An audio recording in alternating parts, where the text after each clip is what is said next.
Hello students, welcome to my YouTube channel computer science Punjab. आज के इस लेक्चर में हम सी प्रोग्राम से related control statements, looping and jumping statements को एक्सप्लेन करेंगे। पिछले लेक्चर में हम ब्रांचिंग स्टेटमेंट्स को एक्सप्लेन कर चुके हैं। जो बाकी की कंट्रोल स्टेटमेंट्स रह गई थी, लूपिंग एंड जंपिंग, उन्हें हम इस लेक्चर में कवर करेंगे। आइए शुरू करते हैं। जैसे कि हमने पिछले लेक्चर में देखा था, कंट्रोल स्टेटमेंट्स को हम 3 कैटेगरीज में डिवाइड करते हैं: branching, looping and jumping. Branching statements के बारे में हम डिस्कस कर चुके हैं। आज के इस लेक्चर में हम लूपिंग एंड जंपिंग स्टेटमेंट्स को डिस्कस करेंगे। आइए शुरू करते हैं लूपिंग स्टेटमेंट्स के बारे में। लूपिंग और रिपीटिटिव एग्जीक्यूशन के लिए जो हम स्टेटमेंट्स यूज़ करते हैं उन्हें लूपिंग स्टेटमेंट्स कहते हैं। In these loops each pass of repeating statement और स्टेटमेंट्स इज कॉल्ड आइट्रेशन। इन लूप्स में हर बार जो हम एक रिपीटेशन का एक पास पूरा करते हैं उसे हम आइट्रेशन कहते हैं। इसी कारण हम इन कंट्रोल स्ट्रक्चर्स को जो रिपीटेशन का काम करती हैं आइट्रेटिव कंट्रोल स्ट्रक्चर्स भी कहते हैं। जैसे कि हमने पिछले लेक्चर में देखा था, रिपीटेशन वाले काम कैसे किए जाते हैं, वही सेम फिगर हम दोबारा से डिस्कस कर रहे हैं। जहाँ पर जैसे सिक्वेंशियल एग्जीक्यूशन चल रही थी, बट हम यहाँ पे इस सिक्वेंशियल एग्जीक्यूशन में इस ब्लॉक को, जो इस ब्लॉक में इंस्ट्रक्शन है, इंस्ट्रक्शन तो उसको रिपीट करवाना चाहते हैं।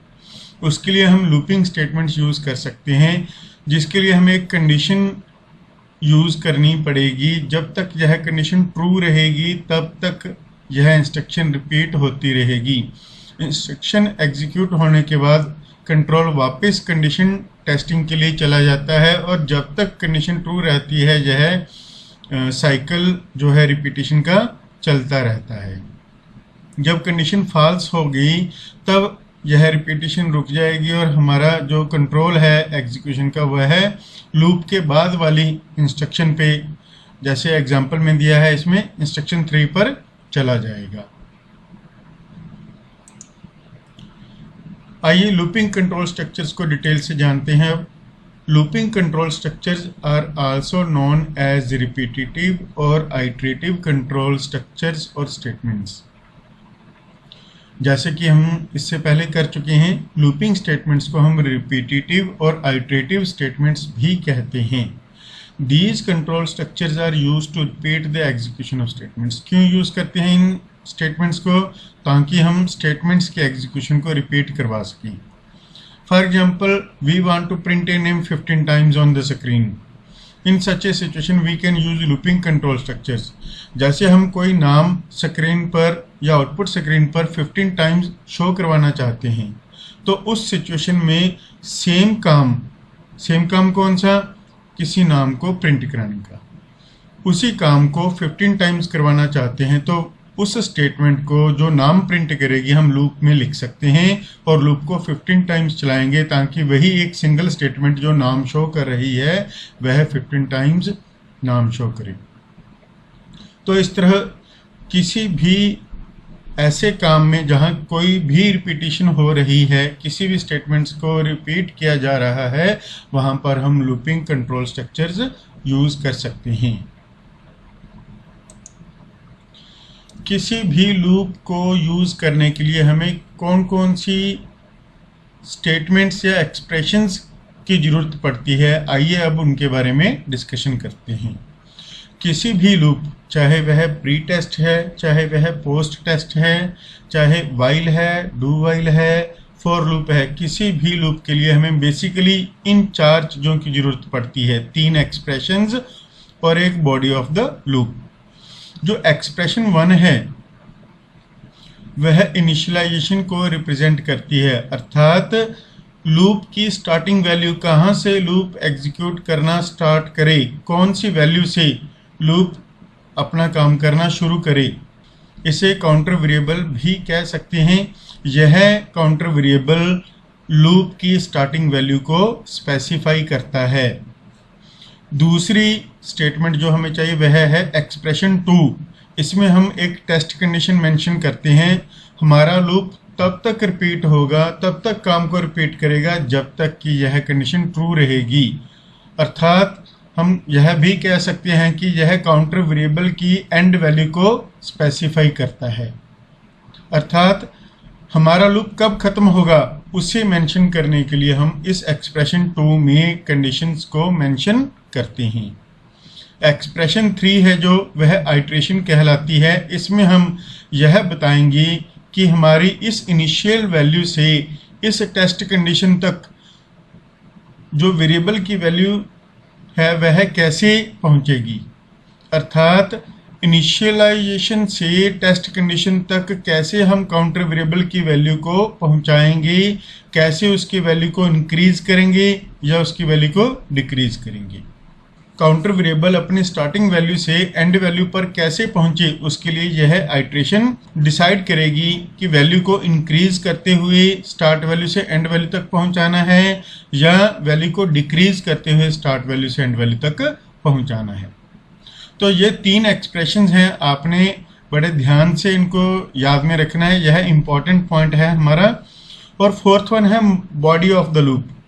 इसमें वह स्टेटमेंट्स आती हैं जो हम रिपीट करवाना चाहते हैं। जो भी काम आप रिपीट करवाना चाहते हैं उसको आप लूप के बॉडी में लिखोगे। आइए क्विकली एक बार रिपीट करते हैं क्या क्या रिक्वायरमेंट है। एक्सप्रेशन 1 जो डिसाइड करती है कि लूप कहाँ से स्टार्ट होगा। एक्सप्रेशन 2 जो डिसाइड करेगी कि लूप कब तक चलेगा। एक्सप्रेशन 3 जो डिसाइड करती है कि स्टार्ट वैल्यू से एंड वैल्यू तक कैसे पहुंचा जाएगा। इसमें हम इंक्रीमेंट या डिक्रीमेंट अर्थात काउंटर वेरिएबल की वैल्यू इंक्रीज करनी है या डिक्रीज करनी है यह डिसाइड करेंगे। और बॉडी ऑफ द लूप में हम वह स्टेटमेंट्स लिखते हैं जो हम लूप से रिपीट करवाना चाहते हैं या जो काम हम रिपीट करवाने के लिए लूप यूज कर रहे हैं उन स्टेटमेंट्स को हम इस लूप की बॉडी में लिखेंगे। लूप की बॉडी को डिफाइन करने के लिए हम कर्ली ब्रेसेस का प्रयोग करते हैं। आगे हम एग्जांपल्स देखेंगे तब हम इन चारों पार्ट्स को, रिक्वायरमेंट्स को जो लूप की हैं उनके बारे में साथ साथ डिस्कस करते रहेंगे। फिलहाल आपने दिमाग में यह बात रखनी है कि क्या क्या हमें रिक्वायरमेंट है एक लूप को यूज करने के लिए। आइए देखते हैं types of looping statements. Depending upon the position of the test condition in the loop, looping control structures में be classified as pre test and post test. जब हम लूपिंग स्टेटमेंट यूज करेंगे उसमें टेस्ट कंडीशन को कहाँ पे रखा गया है, बॉडी से पहले या लूप की बॉडी के बाद, उसके बिहाफ पे हम लूपिंग कंट्रोल स्टेटमेंट्स को 2 कैटेगरीज में डिवाइड कर सकते हैं, pre test and post test. Pre test loop में हम कंडीशन को पहले टेस्ट करते हैं। प्री का मतलब पहले, टेस्ट का मतलब टेस्टिंग करना। टेस्टिंग किस चीज़ की होगी, कंडीशन की। तो वह लूप जिसमें कंडीशंस की टेस्टिंग लूप चलाने से पहले की जाती है उनको प्री टेस्ट लूप बोला जाएगा। कौन कौन से हैं ये loop, for loop and while loop. इन दोनों लूप्स में जब हम किसी स्टेटमेंट को रिपीट करवाना चाहते हैं तो उनसे पहले हम कंडीशन टेस्ट करेंगे कि हमने लूप को रिपीट करवाना है या नहीं। जबकि पोस्ट टेस्ट में, पोस्ट का मतलब होता है बाद में, टेस्टिंग कंडीशन को टेस्ट करना। जब हम लूप की कंडीशंस को लूप के बाद अर्थात लूप की बॉडी के बाद टेस्ट करेंगे, अर्थात पहले रिपीटेशन होगी बाद में टेस्टिंग होगी, तो उस केस को हम पोस्ट टेस्ट लूप बोलेंगे जिसमें डू वाइल लूप आता है। डू वाइल में लूप पहले एक बार चलेगा फिर उसके बाद कंडीशन टेस्ट होगी, इसलिए इसको पोस्ट टेस्ट बोला गया है। तो बेसिकली दोनों में डिफरेंस कहाँ पे है, टेस्ट कंडीशन की प्लेस कौन सी है। टेस्ट कंडीशन की प्लेस बॉडी से पहले है लूप की या लूप की बॉडी के बाद है। तो लूप की बॉडी से पहले वाली जो टेस्ट कंडीशन है वो किस में यूज होती है, प्री टेस्ट लूप में। और किस में हम टेस्ट कंडीशन को बॉडी के बाद यूज करते हैं, पोस्ट टेस्ट लूप में। कौन कौन सी एग्जांपल है इनका ध्यान रखना है आपने। फॉर वाइल को प्री टेस्ट में और डू वाइल को पोस्ट टेस्ट में रखा गया है। आइए अब इस फ्लो चार्ट की हेल्प से हम देखते हैं कि दोनों में क्या डिफरेंस है, प्री टेस्ट और पोस्ट टेस्ट। लेफ्ट साइड पे हमने जो डायग्राम बनाई है वह प्री टेस्ट को डिनोट करती है और जो राइट साइड पे डायग्राम है वह पोस्ट टेस्ट को डिनोट करती है। जैसे ये प्री टेस्ट लिखा हुआ है हमने, यहाँ पे पोस्ट टेस्ट। बेसिक डिफरेंस आपने मेन दो चीज़ें ध्यान में रखनी है। एक तो कंडीशन, ये देखिए इसमें कंडीशन पहले है, बॉडी ऑफ द लूप बाद में है, जबकि पोस्ट टेस्ट लूप में बॉडी ऑफ द लूप पहले लिखी गई है और कंडीशन बाद में। जैसे कि हमने पीछे रिक्वायरमेंट्स की थी, रिक्वायरमेंट में हमने देखा था कि हमें चार चीज़ों की ज़रूरत है। पहली चीज़ थी एक्सप्रेशन 1, जिसे हम कहते हैं इनिशियलाइजेशन, यहाँ पे लिखी हुई है एक्सप्रेशन 1। और दूसरी चीज़ थी टेस्ट कंडीशन, जिसे हम बोलते हैं एक्सप्रेशन 2। इसमें भी है और इसमें भी है एक्सप्रेशन 2। उसके बाद तीसरी चीज़ थी आइट्रेशन, जो इंक्रीमेंट और डिक्रीमेंट को डिसाइड करती है, यह है एक्सप्रेशन 3, दोनों में है। फिर बॉडी ऑफ द लूप, जो काम हम रिपीट करना चाहते हैं वह क्या कहलाएगा, बॉडी ऑफ द लूप। तो इस तरह से दोनों कंट्रोल स्टेटमेंट्स हैं जो लूप की कैटेगरीज हैं, pre test and post test, उन दोनों में ही हम ये चार चीज़ें स्टेटमेंट्स हैं या एक्सप्रेशंस हैं यूज़ करेंगी। अब इसकी वर्किंग देखते हैं दोनों की। दोनों में पहले काउंटर वैल्यू इनिशियलाइज की जाएगी, अर्थात लूप को बताया जाएगा कि उसने कहाँ से स्टार्ट होना है, किस वैल्यू से स्टार्ट होना है। पहले हम प्री टेस्ट की बात करते हैं। प्री टेस्ट में हमने लूप को बता दिया कि इस, मान लो, एक वैल्यू से स्टार्ट करना है। उसके बाद कंडीशन में हमने बता दिया कि इस काउंटर वेरिएबल को कब तक चलाना है, less than, greater than, equality वगैरह यूज करके हम जो भी कंडीशन बताना चाहते हैं वह बता देंगे। इस काउंटर वेरिएबल की हेल्प से हम इस कंडीशंस को टेस्ट करेंगे कि क्या यह कंडीशन ट्रू है और फॉल्स है। अगर यह कंडीशन ट्रू है तो हमारी लूप की बॉडी है जो वह एग्जीक्यूट होगी और उसके बाद आइट्रेशन चलेगी। इसमें ध्यान में रखना है एक्सप्रेशन 1, एक्सप्रेशन 2 फिर बॉडी काम करेगी, जबकि एक्सप्रेशन 3 जो आइट्रेशन इंक्रीमेंट डिक्रीमेंट का काम है वह बॉडी एग्जीक्यूट होने के बाद होगा। इस सीक्वेंस को आपने ध्यान में रखना है। किसमें, प्री टेस्ट में एक्सप्रेशन 1, एक्सप्रेशन 2 फिर बॉडी ऑफ द लूप फिर आइट्रेशन अर्थात एक्सप्रेशन 3। जब वैल्यू इंक्रीज और डिक्रीज हो गई तब हम दोबारा से क्या चेक करेंगे, कंडीशन। अब अगर दूसरी बार फिर कंडीशन ट्रू होती है तो दोबारा से लूप रिपीट होगा, body of the loop repeat होगी, फिर आइट्रेशन होगी, फिर कंडीशन दोबारा से चेक होगी। जितने बार हम आइट्रेशन करेंगे उतने बार हमारी कंडीशन है जो टेस्ट होगी और कंडीशन ट्रू होने पे फिर से दोबारा से लूप की बॉडी एग्जीक्यूट होकर आइट्रेशन दोबारा से होकर कंडीशन काम करेगी। इस तरह से यह जो सर्कल है, सिस्टम है रिपीटिशन का, वो चलता रहेगा। Condition body iteration, condition body iteration, जबकि इनिशियलाइजेशन सिर्फ एक बार होगी। अगर यह कंडीशन फॉल्स हो जाती है तब हम लूप की बॉडी को एग्जीक्यूट करना बंद कर देंगे और उससे बाहर आकर लूप के बाद जो अगली स्टेटमेंट लिखी है वह एग्जीक्यूट हो जाएगी। आइए अब देखते हैं पोस्ट टेस्ट लूप में। पोस्ट टेस्ट लूप में हम पहले इनिशियलाइजेशन मींस लूप के काउंटर वैल्यू मेंशन करेंगे कि कहाँ से लूप चलना शुरू होगा, किस वैल्यू से लूप चलना शुरू होगा, जैसे हमने प्री टेस्ट में किया था। उसके बाद बिना कोई कंडीशन चेक किए इसमें एक बार बॉडी है जो लूप की वो एग्जीक्यूट हो जाएगी। पहली बार में जब लूप चलेगा तब कोई भी कंडीशन टेस्ट नहीं होगी, पहले काम होगा, फिर आइट्रेशन होगी, फिर उसके बाद कंडीशन चेक होगी। अब अगर कंडीशन ट्रू है तब दोबारा से लूप चल पड़ेगा, अदरवाइज अगर कंडीशन फॉल्स हो जाती है तो लूप के बाद वाली स्टेटमेंट एग्जीक्यूट हो जाएगी। इसमें भी कंडीशन ट्रू होने पर दोबारा से बॉडी चली, आइट्रेशन हुई, कंडीशन चली, फिर अगर ट्रू है फिर बॉडी एग्जीक्यूट हुई, आइट्रेशन हुई, फिर कंडीशन टेस्ट हुई। यह circle body iteration condition, body iteration condition, यह तब तक चलेगा जब तक कि हमारी कंडीशन ट्रू है। अर्थात इसमें भी लूप की बॉडी रिपीट हो रही है, बट कब तक रिपीट होगी, जब तक कंडीशन ट्रू है। इसमें भी हमने देखा था, इसमें भी कब तक रिपीटेशन हो रही है बॉडी की, जब तक कंडीशन ट्रू थी।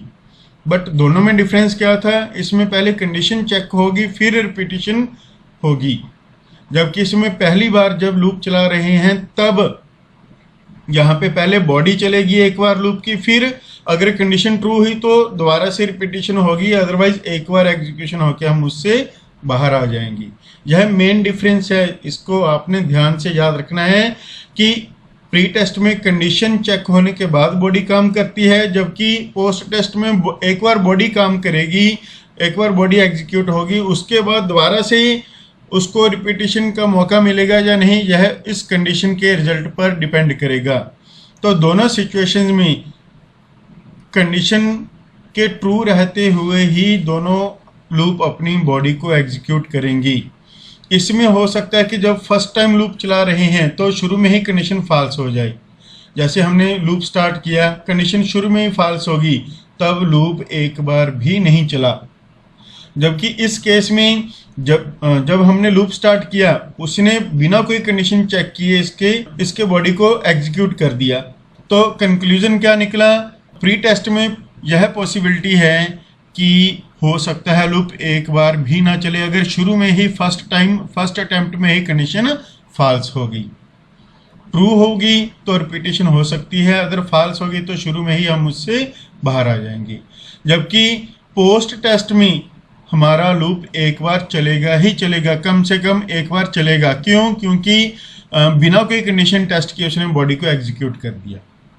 तो एक बार एग्जीक्यूशन हो गई, दोबारा से एग्जीक्यूशन किस पे डिपेंड कर रही है, कंडीशन पे। तो एक बार तो एग्जीक्यूट हो गया, तो इसमें हो सकता है कि आपका लूप एक बार भी ना चले, मीन 0 टाइम चले अगर शुरू में ही कंडीशन फॉल्स होगी। जबकि बॉडी ऑफ द लूप इसमें पहले काम कर रही है पोस्ट टेस्ट में, तो इसमें 1 टाइम एट लिस्ट चलेगा ही चलेगा लूप, चाहे कंडीशन ट्रू है चाहे फॉल्स है।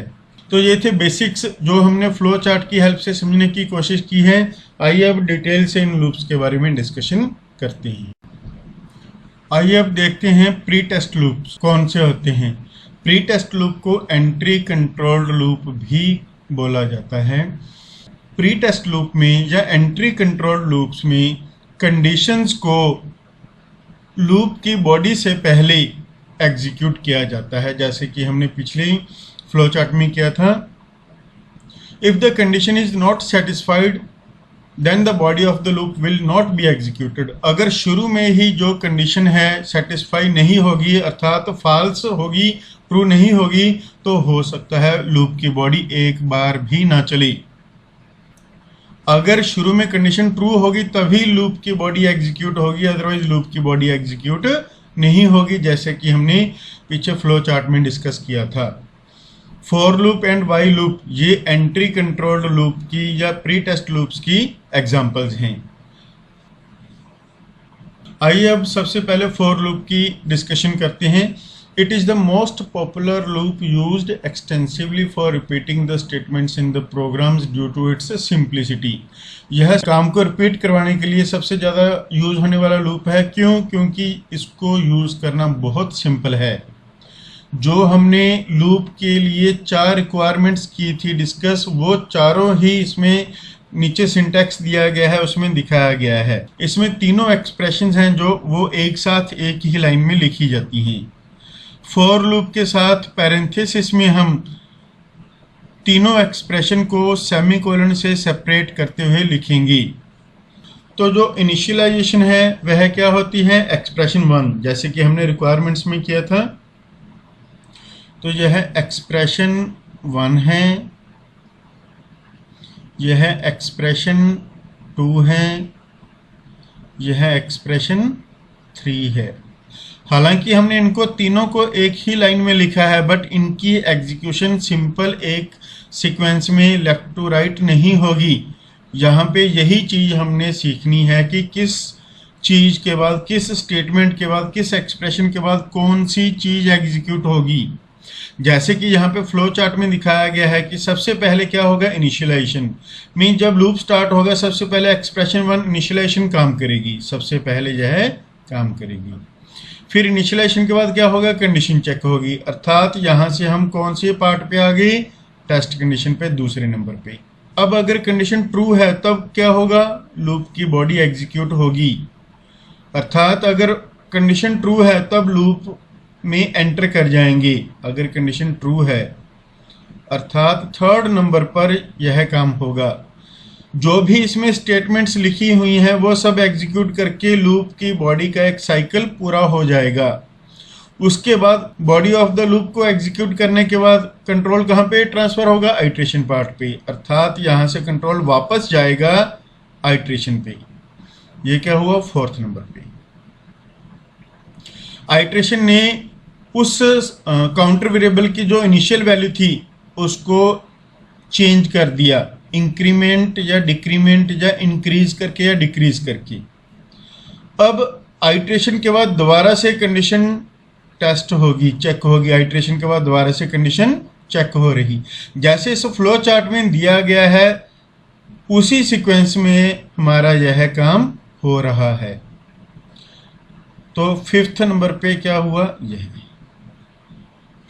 तो उसके बाद टेस्ट कंडीशन अब अगर दोबारा से ट्रू है तो बॉडी ऑफ द लूप दोबारा से एग्जीक्यूट होगी और फिर वापस आइट्रेशन पे जाएगा, फिर आइट्रेशन से कंडीशन पे, कंडीशन से ट्रू होने पर बॉडी ऑफ द लूप, फिर आइट्रेशन, फिर कंडीशन, फिर बॉडी, फिर आइट्रेशन, फिर कंडीशन, जैसे कि इस सीक्वेंस में दिखाया गया है। कंडीशन ट्रू है, बॉडी चली, फिर आइट्रेशन हुई, फिर कंडीशन, फिर बॉडी काम करेगी अगर ट्रू है, फिर आइट्रेशन एंड कंडीशन। यह सर्कल रिपीट होता रहेगा जब तक हमें गिवन कंडीशन, यह जो टेस्ट कंडीशन है वह ट्रू रिजल्ट देती रहेगी। जब इस कंडीशन का रिजल्ट फॉल्स आ गया, अगर इसका रिजल्ट फॉल्स आ गया तो यह इन सब से बाहर लूप के बाद जो जहाँ पे स्टेटमेंट लिखी होगी कोई, वह एग्जीक्यूट हो जाएगी, लूप के बाद वाला काम स्टार्ट हो जाएगा। तो इस फ्लो चार्ट को आपने ध्यान में रखना है, सिर्फ इनिशियलाइजेशन वाला पार्ट केवल एक बार एग्जीक्यूट होगा, बाकी सभी पार्ट बार बार रिपीट हो रहे हैं, एग्जीक्यूशन रिपीट कर रहे हैं। सीक्वेंस क्या है, इस बात को आपने ध्यान में रखना है। तो बेसिकली क्या क्या रिपीट हो रहा है, test body iteration, test body iteration, जैसे कि यहाँ पे दिखाया हुआ है, टेस्ट बॉडी आइट्रेशन। कब तक रिपीट होगा, जब तक कंडीशन ट्रू है। उम्मीद है आपको इसकी एग्जीक्यूशन फ्लो समझ में आ गई होगी। इसको अपने ध्यान में रखना है क्योंकि जब हम लूप्स का प्रैक्टिकल करेंगे प्रोग्राम तब आपको इस सीक्वेंस को यूज करके ही एग्जीक्यूशन करनी पड़ेगी। आइए अब एक एग्जांपल भी देख लेते हैं। यहाँ पे हमने सिंटैक्स भी मेंशन किया है, फ्लो चार्ट भी है और प्रोग्राम भी है। तीनों इसलिए हमने मेंशन किए हैं कि आपको सभी चीज़ें क्लियर हो जाएं, साथ में इधर उधर मत देखना पड़े। तो आइए देखते हैं, हमने यहाँ पे काउंटर वेरिएबल लूप चलाने के लिए क्या यूज़ किया, आई वेरिएबल। मीन्स पहले आई को डिक्लेयर किया, वेरिएबल डिक्लेरेशन की, फिर आई को इनिशियल वैल्यू, स्टार्टिंग वैल्यू, यह इनिशियलाइजेशन वाला पार्ट है, यह आई इक्वल टू 1। सबसे पहले क्या काम होगा, आई इक्वल टू 1 चलेगा। इनिशियलाइजेशन के बाद कहाँ जाएगा, कंडीशन पे। क्या 1 लेस देन 10 यह कंडीशन ट्रू है या फॉल्स, ट्रू है, तो इट मीन्स यह काम जो भी हमने इसमें लिखा है वह क्या होगा, एग्जीक्यूट होगा। अब यहाँ पे लूप की बॉडी है जो, यह क्या है, body of the loop.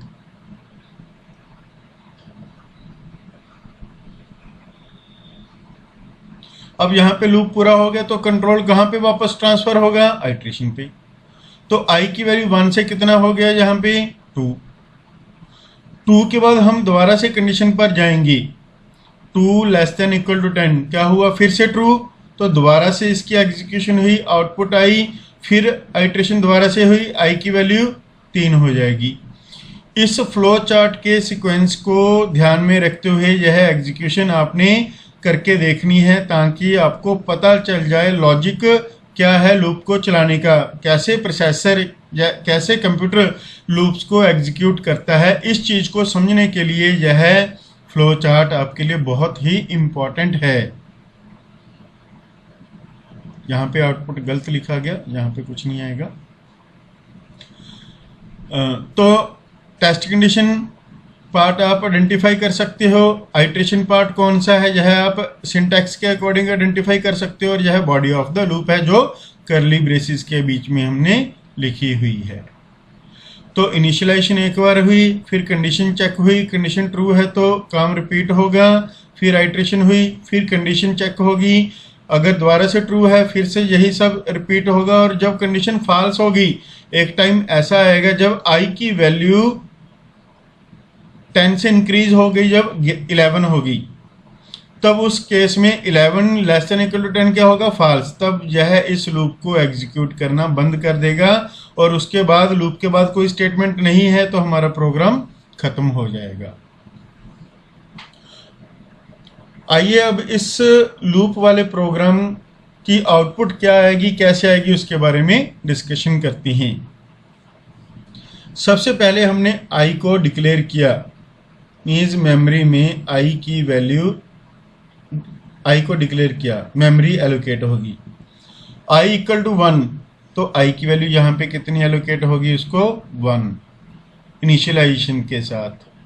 Initialisation एक तरह से असाइनमेंट स्टेटमेंट है जिसमें हमने आई को इनिशियल वैल्यू उसकी स्टार्टिंग वैल्यू असाइन कर दी। उसके बाद कहाँ पे जाएगा, कंडीशन पे। तो यहाँ पे कंडीशन क्या हुई, आई की वैल्यू 1 है, 1 लेस देन इक्वल टू 5, क्या हुआ, ट्रू। अगर ट्रू है तो क्या होगा, लूप में एंटर कर जाएगा। तो यहाँ पे लाइन चेंज करके square of %d is %d, हम यहाँ पे 2 वैल्यू शो करवा रहे हैं, इसलिए 2% d लगे हुए हैं, या 2% d का कारण है कि हम 2 वैल्यू शो करवाएंगे। यहाँ पे कौन सी वैल्यू शो होगी, जो पहला वेरिएबल है, पहला वेरिएबल क्या है, आई की वैल्यू यहाँ पे शो होगी। उसके बाद दूसरी वैल्यू के लिए हमने क्या लिखा है, एक फार्मूला, एक्सप्रेशन क्या है, इस एक्सप्रेशन का रिजल्ट जो भी आएगा वो कहाँ पे शो होगा, यहाँ पे। तो जब फर्स्ट टाइम लूप चलेगा तो आई की वैल्यू कितनी है, 1, तो स्केयर ऑफ 1 इज 1 इंटू 1 1, तो रिजल्ट क्या आएगा, स्केयर ऑफ 1 इज 1 इंटू 1। देखिए यहाँ पे एग्जीक्यूशन चल रही है, कंडीशन ट्रू हुई यहाँ पे, उसके बाद हमारे पास यहाँ पे रिजल्ट क्या आ गया, स्केयर ऑफ 1 इज 1। क्यों, क्योंकि आई की वैल्यू भी 1 है और 1 इंटू 1 मल्टीप्लाई करके भी 1 आ गया, इसलिए वहाँ पे क्या पुट हो जाएगा, % की जगह 1। अब दोबारा से लूप चलेगा, दोबारा से लूप चलेगा तो कंट्रोल वापस कहाँ पे जाएगा, यहाँ पे लूप पूरा होने के बाद लूप दोबारा से कंट्रोल क्या होगा, वापस जाएगा, कहाँ पे वापस जाएगा, आइट्रेशन पे। तो आई प्लस प्लस से आई की वैल्यू कितनी हो जाएगी, 2 हो जाएगी। यहाँ पे कंट्रोल ट्रांसफर हुआ तो आई की वैल्यू कितनी होगी, 2 होगी। अब कंडीशन दोबारा से टेस्ट होगी तो कंडीशन क्या बन जाएगी, 2 लेस देन इक्वल टू 5, क्या बन गई, 2 लेस देन इक्वल टू 5, यह भी क्या है, ट्रू है। अब ट्रू है तो लूप की बॉडी में फिर से चला जाएगा कंट्रोल। अब यहाँ पे स्केयर ऑफ आई की वैल्यू कितनी है, 2, यहाँ पे क्या पुट हो गया, 2, और यहाँ पे क्या आएगा, आई की वैल्यू 2 इंटू 2 कितना हो गया, 4, तो स्केयर ऑफ 2 इज 4, तो हमें क्या मैसेज आएगा, स्केयर ऑफ 2 इज 4। उसके बाद लूप की बॉडी फिर यहाँ पे पूरी हो गई, फिर यहाँ से वापस कंट्रोल कहाँ पे जाएगा, आइट्रेशन पार्ट पे। फिर दोबारा से कंडीशन टेस्ट होगी। अब कंडीशन टेस्ट में क्या होगा, 3 लेस देन इक्वल टू 5, तो अब फिर दोबारा से कंडीशन क्या है, ट्रू है, क्योंकि 3 छोटा है 5 से, ट्रू है। अब दोबारा से लूप के बॉडी में कंट्रोल ट्रांसफ़र होगा, दोबारा से यह लाइन जो बॉडी है वो एग्जीक्यूट होगी। तो स्केयर ऑफ आई की वैल्यू कितनी है, 3, यहाँ पे क्या आएगा, 3 इज, यहाँ पे 3 इंटू 3 9, अर्थात यहाँ पे क्या शो होगा, 9। तो आउटपुट क्या आएगी, अब हमारे पास एग्जीक्यूशन होके स्केयर ऑफ 3 इज 9। यहाँ पे लूप की बॉडी पूरी हो चुकी, फिर दोबारा से कंट्रोल वापस जाएगा आइट्रेशन पे, आइट्रेशन से वापस कंट्रोल कहाँ पे जाएगा, कंडीशन पे। आइट्रेशन में इंक्रीमेंट होकर आई की वैल्यू कितनी बन गई थी, 4। फिर यहाँ पे कंट्रोल ट्रांसफर होगा आई लेस देन इक्वल टू 5, तो कंडीशन क्या बन रही है यहाँ पे, 4 लेस देन इक्वल टू 5, यह भी क्या है, ट्रू है। अब ट्रू है तो दोबारा से लूप की बॉडी में चला जाएगा कंट्रोल, तो दोबारा से बॉडी ऑफ द लूप है जो एग्जीक्यूट होगी। अब यहाँ पे आई की वैल्यू कितनी पुट होगी 4, क्योंकि अभी आई की वैल्यू कितनी है 4, तो यहाँ पे आई की वैल्यू कितनी पुट होगी 4, और यहाँ पे कितना आएगा 4 गुणा 4 16। तो आउटपुट अब कितनी आएगी, स्क्वायर ऑफ 4 इज 16। अब लूप की बॉडी फिर पूरी हो जाएगी, यहाँ से कंट्रोल फिर वापस आइट्रेशन पे जाएगा, आइट्रेशन पे आई प्लस प्लस होके आई की वैल्यू कितनी होगी 5 होने के बाद कंट्रोल फिर वापस कंडीशन पे जाएगा। कंडीशन क्या है 5 लेस देन इक्वल टू 5, अभी भी कंडीशन क्या है ट्रू है। तो फिर हम दोबारा से बॉडी में एंटर कर जाएंगे लूप की, जहाँ पे एग्जीक्यूशन दोबारा से होगी, लाइन चेंज होके स्क्वायर ऑफ आई की वैल्यू कितनी है अब 5 इंटू 5 यहाँ पे कितना पुट हो गया 25, तो स्क्वायर ऑफ 5 इज 25 शो होगा। फिर लूप की बॉडी पूरी हो गई, फिर आइट्रेशन पार्ट पे दोबारा से गई, आई प्लस प्लस के साथ आई की वैल्यू कितनी होगी 6। उसके बाद दोबारा से फिर कंडीशन चेक होगी, बट अब सिचुएशन क्या है, कंडीशन फॉल्स होगी, क्योंकि 6 से लेस देन इक्वल टू 5 क्या है फॉल्स। तो कंट्रोल कहाँ पे जाएगा, लूप की बॉडी में जाने की बजाय लूप से बाहर कंट्रोल ट्रांसफर होगा अगली स्टेटमेंट पे, अर्थात यहाँ पे। अब यहाँ पे कोई स्टेटमेंट नहीं है, प्रोग्राम पूरा हो गया, तो हमारे पास फाइनल आउटपुट लूप की यह आ गई। तो इसमें हमने इस स्क्वायर ऑफ आई की जो हम स्क्वायर करके शो करवा रहे हैं, उस स्टेटमेंट को हमने कितने बार रिपीट किया है 5 टाइम। इसमें हमने बताया कि आई की वैल्यू 1 से शुरू हो और 5 तक चली। 1 से 5 तक जाने के लिए हमने क्या मेथड यूज़ किया है, इंक्रीमेंट का। अगर आई की वैल्यू इंक्रीज होगी तभी किसी पॉइंट पर आकर यह कंडीशन फॉल्स बनेगी। अगर आई की वैल्यू वहीं पे रुकी रहेगी तो यह कंडीशन कभी भी फॉल्स नहीं हो पाएगी। तो इसलिए हमें वैल्यू को इंक्रीज करना पड़ेगा, ताकि स्टार्टिंग वैल्यू को इंक्रीज करना पड़ेगा, ताकि एक पॉइंट पर आकर यह कंडीशन है जो फॉल्स हो जाए, हमारा लूप रिपीट होना बंद कर दे। यह था फॉर लूप की एग्जीक्यूशन कैसे होती है, वह कैसे काम करता है। आइए अब लूप से संबंधित एक और पॉइंट है इनफाइनाइट और एंडलेस लूप। एक ऐसा लूप जिसका कोई एंड नहीं हो रहा, लगातार चलता जा रहा है, इनफाइनाइट नंबर ऑफ टाइम्स वह काम को रिपीट कर रहा है, ऐसे लूप को क्या कहेंगे, इनफाइनाइट और एंडलेस लूप। यह कैसे बनेगा, अगर हम इनिशियलाइजेशन कंडीशन या आइट्रेशन पार्ट में कोई लॉजिक गलत लिख दें, तब लूप की जो कंडीशन है वो कभी भी फॉल्स नहीं होगी। ऐसे लूप से बाहर आने के लिए, एग्जिट होने के लिए कंट्रोल प्लस ब्रेक की, कीबोर्ड पे लगी होती है ब्रेक की, इन दोनों कीज को प्रेस करके टर्बो सी में हम इनफाइनाइट लूप से बाहर आ सकते हैं। किसी रॉन्ग टेस्ट कंडीशन के कारण या रॉन्ग आइट्रेशन होती है जो कंट्रोल वेरिएबल की, उसके कारण लॉजिक में हमारे गड़बड़ हो जाती है और हमारा लूप एंडलेस लूप बन जाता है। आइए अब हम इनफाइनाइट लूप के एक एग्जांपल देखते हैं, कैसे लूप इनफाइनाइट बन जाता है, एंडलेस बन जाता है। यहाँ पे हमने लूप के काउंटर वेरिएबल की वैल्यू कितनी सेट की है 1। तो लूप को स्टार्ट कहाँ से कर रहे हैं 1 से, कब तक चलाएंगे 5 तक। 1 से 5 तक पहुँचने के लिए हमें आई की वैल्यू क्या करनी पड़ेगी, इंक्रीज, बट यहाँ पे हमने गलती से क्या लिख दिया, डिक्रीमेंट।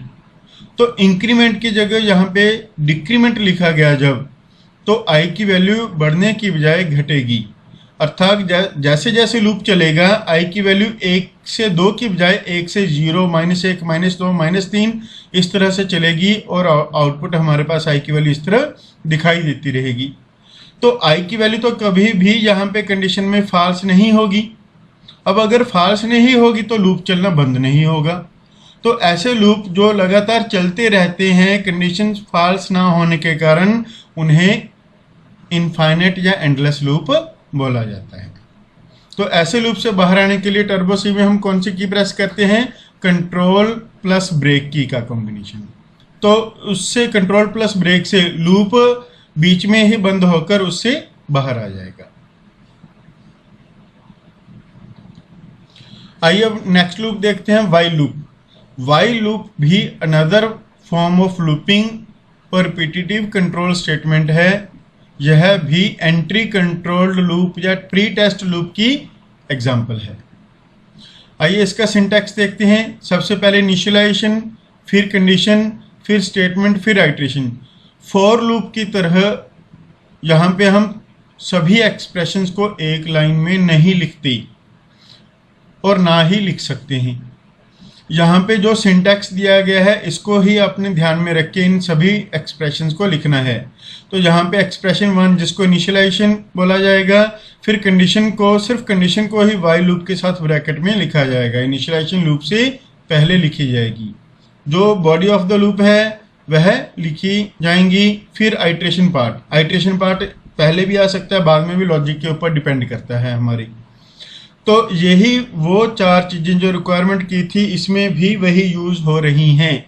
इनका एग्जीक्यूशन फ्लो भी वैसा ही है जैसे हमने फॉर लूप में किया था, इस फ्लो चार्ट के अकॉर्डिंग, क्योंकि दोनों ही प्री टेस्ट लूप को रिप्रेजेंट करते हैं। प्री टेस्ट में पहले इनिशियलाइजेशन, फिर कंडीशन ट्रू है तो स्टेटमेंट अर्थात बॉडी ऑफ द लूप काम करेगी, फिर आइट्रेशन पे जाएगा, फिर आइट्रेशन के बाद कंडीशन। यह सीक्वेंस आगे पीछे हो सकता है। स्टेटमेंट्स और आइट्रेशन का हमारे प्रोग्राम के लॉजिक पे डिपेंड करता है कि यहाँ पे आइट्रेशन पहले लिखनी है या बाद में।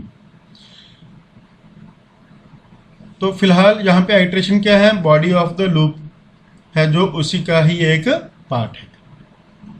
तो इसमें भी कब तक यह तीनों चीजें रिपीट होंगी, condition statement iteration, condition statement iteration, जब तक यह कंडीशन हमें ट्रू रिजल्ट देता रहेगा। जब कंडीशन फॉल्स होगी तो इससे बाहर आ जाएंगी। आइए अब हम वाइल लूप की एक प्रोग्राम एग्जांपल देखते हैं। इसमें हमने इनिशियलाइजेशन सिंटैक्स भी हमने यहाँ पे दिया है ताकि आपको पता लगता रहे कि कौन सी चीज़ क्या कहलाएगी, और कलर भी उनका सेम रखने की कोशिश किया है ताकि आपको हिंट मिलता रहे। आई की वैल्यू 1 है अर्थात यह क्या है, इनिशियलाइजेशन, एक्सप्रेशन 1। इनिशियलाइजेशन के बाद कंट्रोल कहाँ पे ट्रांसफर होगा, जैसे फ्लो चार्ट में किया था, कंडीशन पे। अब कंडीशन क्या हुई, 1 less than equal to 5, 1 less than equal to 5। Condition क्या है, ट्रू। तो बॉडी में एंटर कर गई।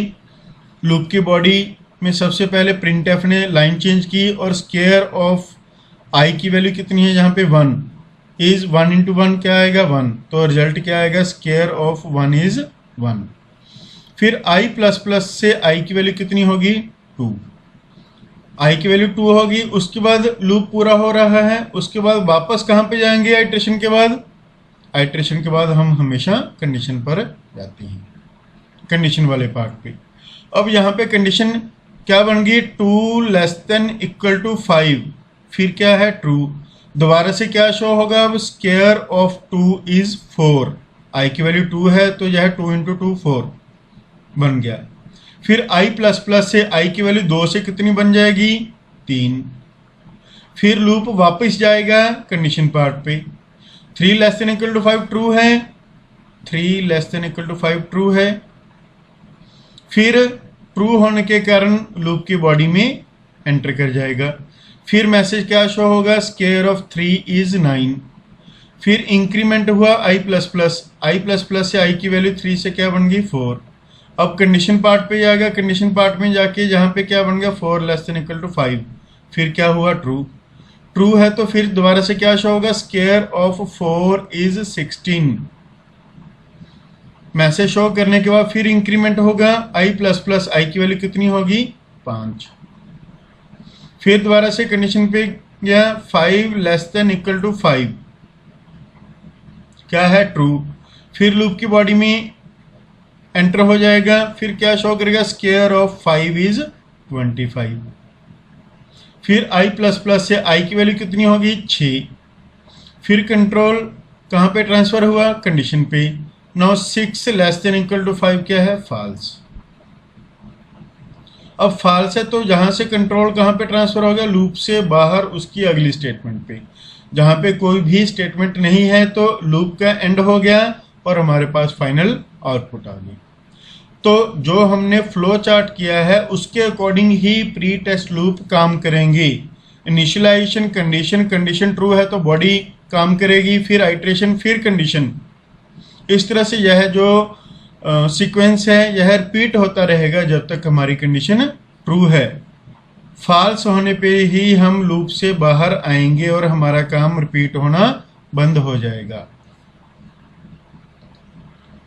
आइए अब डिस्कस करते हैं पोस्ट टेस्ट लूप के बारे में, जिसे हम एग्जिट कंट्रोल्ड स्टेटमेंट भी बोलते हैं, एग्जिट कंट्रोल लूप भी बोलते हैं। अब प्री टेस्ट को एंट्री कंट्रोल्ड क्यों बोला था, क्योंकि प्री टेस्ट में लूप में एंटर होते हुए कंडीशन चेक हो रही थी, इसलिए उसको एंट्री कंट्रोल्ड भी बोला गया था।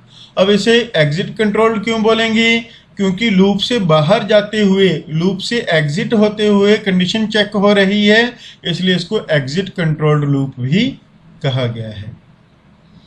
तो पोस्ट टेस्ट लूप में या एग्जिट कंट्रोल्ड लूप में टेस्ट कंडीशन को परफॉर्म किया जाता है at the end of the body of the loop. जहां पर लूप की बॉडी खत्म हो रही है, एंड हो रहा है, वहां पे हम कंडीशन को टेस्ट करेंगे, चेक करेंगे। Therefore, the body of the loop is executed unconditionally when the loop is executed at the first time. तो इस तरह से जब पहली बार लूप चल रहा है तो बिना कोई कंडीशन चेक किए लूप की बॉडी एक बार एग्जीक्यूट होगी ही होगी, जैसे हमने फ्लो चार्ट में भी डिस्कस किया था। तो पोस्ट टेस्ट लूप में कंडीशन बाद में चेक होने के कारण लूप की बॉडी पहले टाइम जो लूप चलेगा बिना कोई कंडीशन चेक किए एग्जीक्यूट हो जाएगी, उसके बाद कंडीशन चेक होगी। तो इट मीन्स लूप एक बार चलेगा ही चलेगा। लूप की बॉडी को एग्जीक्यूट करने के बाद कंडीशन को टेस्ट किया जाएगा। अगर उसका रिजल्ट ट्रू हो गया तब वह नेक्स्ट आइट्रेशन के लिए अर्थात नेक्स्ट रिपीटिशन के लिए वापस जाएगी, अदरवाइज वहीं पे लूप टर्मिनेट हो जाएगा। मीन्स एक बार बॉडी चल पड़ी, फिर उसके बाद टेस्ट कंडीशन आ गई। टेस्ट कंडीशन अब यहाँ पे अगर उसका रिजल्ट ट्रू मिलता है तब तो वह वापस कंट्रोल को ट्रांसफ़र करेगी और रिपीटिशन दोबारा से होगी बॉडी की, अदरवाइज वहीं से वह लूप टर्मिनेट होके उसके लूप के बाद वाली स्टेटमेंट को एग्जीक्यूट कर देगा। It means exit controlled loops must execute at least one time. इसका मतलब यह हुआ कि जो एग्जिट कंट्रोल्ड लूप हैं वह कम से कम एक बार एग्जीक्यूट होंगे ही होंगे, चाहे उनकी लूप की कंडीशन ट्रू है चाहे फॉल्स, क्योंकि एक बार बॉडी चल पड़ी उसके बाद कंडीशन चेक हो रही है, इसलिए ये लूप एक बार चलेंगे ही चलेंगी। सी लैंग्वेज में डू वाइल लूप है वह एग्जिट कंट्रोल्ड लूप की एग्जाम्पल है। एक ही लूप है जो एग्जिट कंट्रोल्ड है, डू वाइल लूप। आइए अब डू वाइल की डिस्कशन करते हैं, सिंटैक्स और इसके फ्लो चार्ट की। डू वाइल को एग्जिट कंट्रोल्ड या पोस्ट टेस्ट लूप भी बोला जाता है। क्यों बोला जाता है इसके बारे में हम डिस्कशन कर चुके हैं। तो इस लूप में सबसे पहले वैसे ही जैसे फ्लो चार्ट में दिया गया है इनिशियलाइजेशन होगी। अब बिना कोई कंडीशन चेक किए इनिशियलाइजेशन के बाद हम सीधा किस में एंटर कर गए, बॉडी में, लूप की बॉडी में एंटर होने के बाद यहाँ पे स्टेटमेंट्स एग्जीक्यूट होंगी, फिर आइट्रेशन होगी, फिर कंडीशन चेक करेंगे। अब लूप की बॉडी एग्जीक्यूट होने के बाद हम कंडीशन टेस्ट कर रहे हैं, अर्थात एक बार तो लूप ने अपना काम कर ही दिया, चाहे कंडीशन बाद में हमने चेक की ट्रू थी या फॉल्स थी। अब यहाँ से कंडीशन अगर ट्रू है तो वापस कंट्रोल जाएगा रिपीटिशन के लिए, स्टेटमेंट रिपीट होंगी, आइट्रेशन होगी, फिर कंडीशन। अगर यह सब तब होगा अगर कंडीशन ट्रू होगी, तो यह सर्कल तब तक रिपीट होता रहेगा जब तक यह कंडीशन ट्रू है, और अगर यह कंडीशन फॉल्स हो गई तब उससे बाहर आ जाएंगे, उसके बाद जो भी काम होगा वह होगा। तो इसमें इनिशियलाइजेशन में इस फ्लो चार्ट के अकॉर्डिंग इनिशियलाइजेशन के बाद क्या हुआ, लूप की बॉडी को एग्जीक्यूट किया, आइट्रेशन करके फिर कंडीशन चेक की। कंडीशन अगर दोबारा से ट्रू है तो रिपीटिशन होगी, अदरवाइज अगर फॉल्स है तो वहीं पे लूप टर्मिनेट हो जाएगा, अगली स्टेटमेंट एग्जीक्यूट होगी। तो इस फ्लो चार्ट को, इस एग्जीक्यूशन फ्लो को आपने ध्यान में रखना है, तभी आपका जो लॉजिक है डू व्हाइल कैसे काम करता है वह क्लियर होगा। सीक्वेंस फ्लो चार्ट से हमें क्या पता चलता है कि कौन सी स्टेटमेंट के बाद कौन सी स्टेटमेंट आगे एग्जीक्यूट होगी। तो इसलिए हर कंट्रोल स्टेटमेंट का लॉजिक समझने के लिए आपको उसकी फ्लो चार्ट डायग्राम को ध्यान से समझना होगा, उसके एग्जीक्यूशन फ्लो को ध्यान से समझना होगा। सीपीयू कैसे किस चीज़ के बाद कौन सा काम करता है यह आपको फ्लो चार्ट से क्लियर होगा। आइए अब डू व्हाइल की एग्जांपल करते हैं। डू व्हाइल में हमने यहाँ पे सिंटैक्स भी दिया है, प्रोग्राम भी दिया है और उसकी आउटपुट भी दी है। जैसे हमने व्हाइल में प्रोग्राम बनाया था वैसा ही है। सबसे पहले इनिशियलाइजेशन, आई की वैल्यू कितनी होगी यहाँ पे 1। अब बिना कंडीशन चेक किए लूप की बॉडी में एंटर कर गई एग्जीक्यूशन कंट्रोल। तो यहाँ पे आई की वैल्यू कितनी है 1, 1 इंटू 1 1, तो रिजल्ट क्या शो करेगा, square of 1 is 1, body of the loop क्या हुई, एग्जीक्यूट हुई, उसने अपना काम कर दिया। फिर आइट्रेशन वाले पार्ट पे आ गई, यहाँ पे क्या हुआ आई प्लस प्लस, आई की वैल्यू कितनी होगी 2। अब लूप यहाँ पे पूरा हो रहा है, यहाँ पे क्या करना है आपने, कंडीशन चेक करनी है। यहाँ पे एक बात और ध्यान में रखनी है कि डू व्हाइल के केस में यहाँ पे सेमीकोलन लगाना जरूरी है, ताकि सी को पता चल जाए कि यह व्हाइल लूप है या डू व्हाइल। अगर व्हाइल के बाद सेमीकोलन है तो वह इसको डू व्हाइल लूप मान लेगा। अब कंडीशन क्या है, यहाँ पे 2 less than equal to 5, 2 less than equal to 5 क्या हुआ, ट्रू। तो यहाँ से कंट्रोल वापस जाएगा लूप के बिगिनिंग में। तो यहाँ पे 2 आई की वैल्यू 2 शो होगी और 2 इंटू 2 4, तो आउटपुट क्या आएगी, स्क्वायर ऑफ 2 इज 4। फिर आई प्लस प्लस हुआ, आई की वैल्यू 2 से कितनी हो गई 3। उसके बाद फिर कंडीशन चेक हुई, तो कंडीशन क्या बन गई 3 लेस देन इक्वल टू 5, क्या हुआ ये ट्रू। तो दोबारा से कंट्रोल वापस जाएगा और यहाँ पे आई की वैल्यू 3 और 3 इंटू 3 9, तो आउटपुट क्या आएगी, स्क्वायर ऑफ 3 इज 9। फिर इस लाइन को एग्जीक्यूट करने के बाद आइट्रेशन आएगी, आई प्लस प्लस, आई की वैल्यू 3 से कितनी हो गई 4। उसके बाद कंडीशन चेक होगी, 4 छोटा है या बराबर है 5 के, साथ 4 लेस देन इक्वल टू 5, यह भी क्या है ट्रू है। फिर दोबारा से कंट्रोल वापस जाएगा, स्क्वायर ऑफ 4 इज 16, क्या शो करेगा, स्क्वायर ऑफ 4 इज 16। अब आई प्लस प्लस से आई की वैल्यू 4 से कितनी हो गई 5। अब कंडीशन क्या बन गई, 5 लेस देन इक्वल टू 5, तो यह भी क्या है ट्रू है। तो कंट्रोल वापस जाएगा, यहाँ पे क्या आएगा, square of 5 is 5 into 5 25, output ये आ गई। फिर इसको एग्जीक्यूट करने के बाद इंक्रीमेंट फिर होगा, आई की वैल्यू 5 से कितनी होगी 6।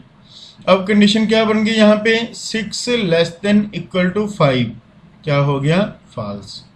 अब फॉल्स है तो उसके बाद लूप वापस नहीं जाएगा काम करने के लिए, टर्मिनेट हो जाएगा और उसके बाद हमारा प्रोग्राम पूरा हो गया और हमारे पास इसकी जो है आउटपुट आ गई। इसकी आउटपुट भी सेम आई है जैसे व्हाइल या फॉर की थी। तो डिफरेंस क्या हुआ, यहाँ पे बिना कोई कंडीशन चेक किए उसने काम कर दिया, मीन्स आई की वैल्यू 1 हमने कंपेयर कहीं भी नहीं की। जैसे फॉर और व्हाइल में हमने आई की वैल्यू 1 भी कंपेयर की थी कंडीशन में एंड वैल्यू से, बट जहाँ पे वो कंपेरिजन नहीं हुआ।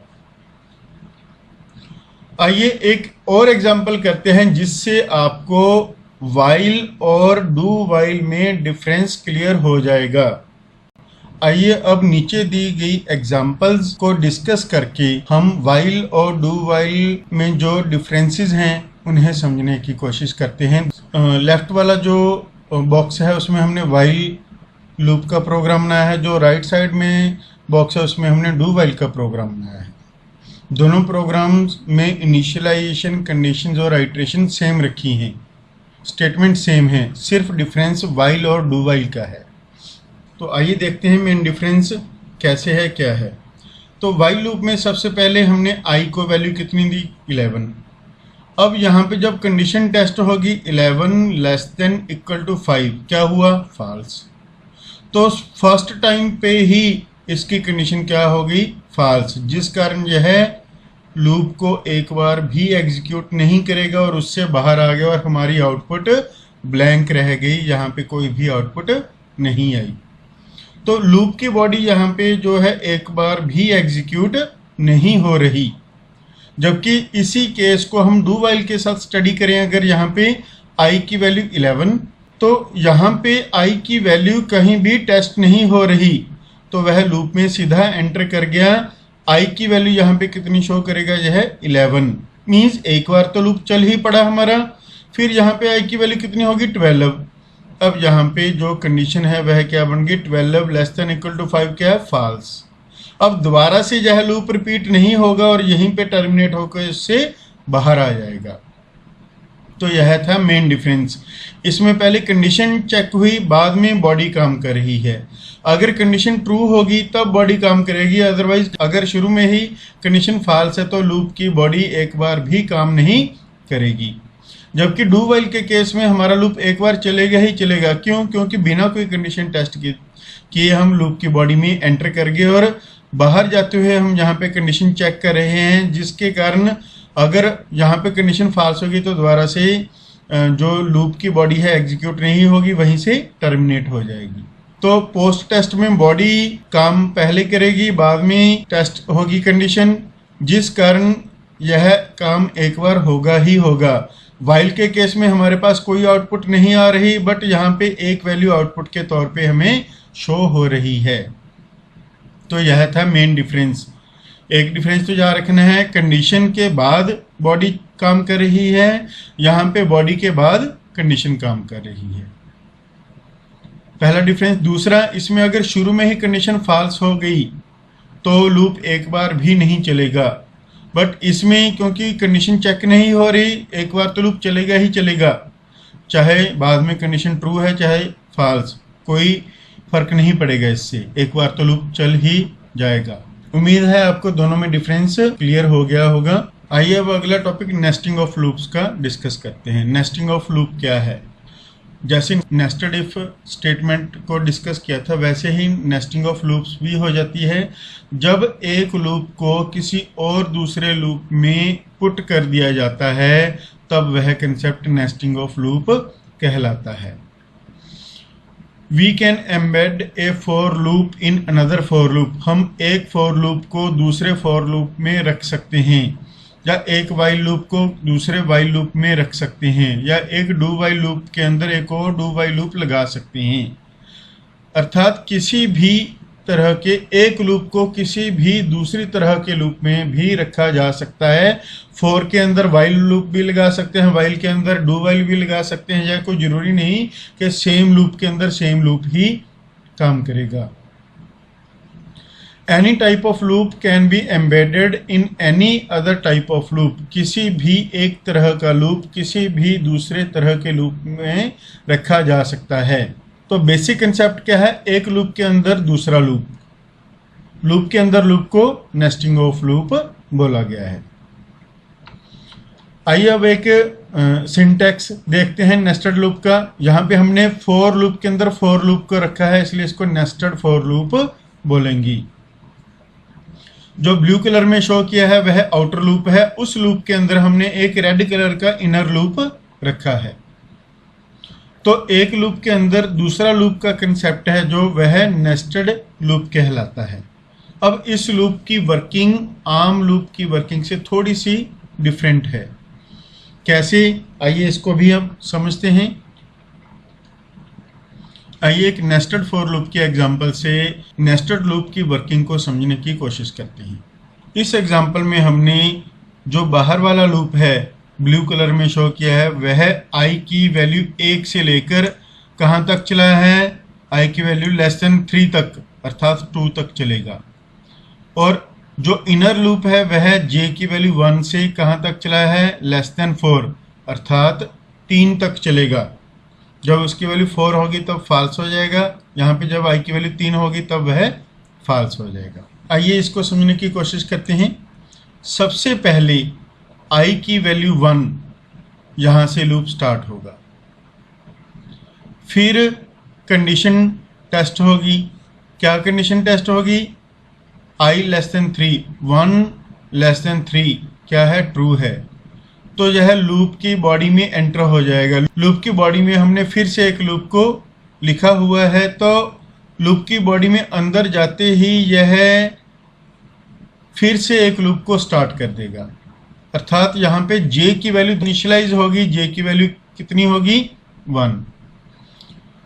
बाहर वाले लूप में i की वैल्यू को इनिशियलाइज किया था, जबकि अंदर वाले लूप में हम j की वैल्यू को इनिशियलाइज कर रहे हैं। कंडीशन क्या बन गई? 1 लेस देन 4। बाहर वाला लूप एक बार चलकर वहीं पे रुक गया फिलहाल। अभी अंदर वाले लूप में हम एंटर हो चुके हैं। कंडीशन ट्रू है तो वह अंदर वाले लूप में printf जो बॉडी है उसकी वहाँ पे एग्जीक्यूशन करेगा %d i इंटू j, जहाँ पे हमने इनर लूप की बॉडी में printf स्टेटमेंट को एग्जीक्यूट किया है। तो यहाँ पे क्या शो करेगा? बिना लाइन चेंज किए i और j की वैल्यू को मल्टीप्लाई करके। i की वैल्यू भी 1 है, j की वैल्यू भी 1 है। तो यहाँ पे कैलकुलेशन क्या बन गई? 1 इंटू 1। 1 इंटू 1 कितना हो गया? 1। तो printf ने क्या शो किया स्क्रीन पे? 1। ये मॉनिटर स्क्रीन पे आउटपुट शो कर रहे हैं हम नीचे ब्लैक में। अब यहाँ पे लूप पूरा हो चुका। अब यह printf/n पर नहीं जाएगा। क्यों? क्योंकि पहले इनर लूप को यह पूरा करेगा। आउटर लूप पे तभी जाएगा अब यह जब इनर लूप पूरा हो जाएगा। तो यहाँ से कंट्रोल वापस कहाँ पे जाएगा? j++ पे। j++ पे यहाँ j की वैल्यू 1 से कितनी होगी? 2। उसके बाद कंडीशन चेक करेगा। कंडीशन क्या बन गई? 2 लेस देन 4। यह क्या हुई? ट्रू। फिर लूप की बॉडी में एंटर हो जाएगा। यहाँ पे i की वैल्यू कितनी है? 1। i वहीं पे रुका हुआ है, j इंक्रीज हो रहा है। 1 इंटू 2 कितना हो गया? 2। तो कैलकुलेशन क्या हुई? 1 इंटू 2, 2। तो printf यहाँ पे क्या शो करेगा हमें? 2। और वापस वह कहाँ पे जाएगा? इनर लूप की आइट्रेशन पे, j++ पे। तो j की वैल्यू कितनी होगी? 3। उसके तुरंत बाद क्या हो जाएगा? Condition check. 3 लेस देन 4 क्या है? ट्रू। अब ट्रू है तो दोबारा से लूप की बॉडी में एंटर कर जाएगा। इनर लूप की बॉडी एग्जीक्यूट होगी। पे अब स्टेटमेंट क्या एग्जीक्यूट होगी? printf में i इंटू j। i की वैल्यू कितनी है? 1। j की वैल्यू कितनी है? 3। i लूप वहीं पे रुका हुआ है, j लूप अपनी आइट्रेशन पूरी कर रहा है।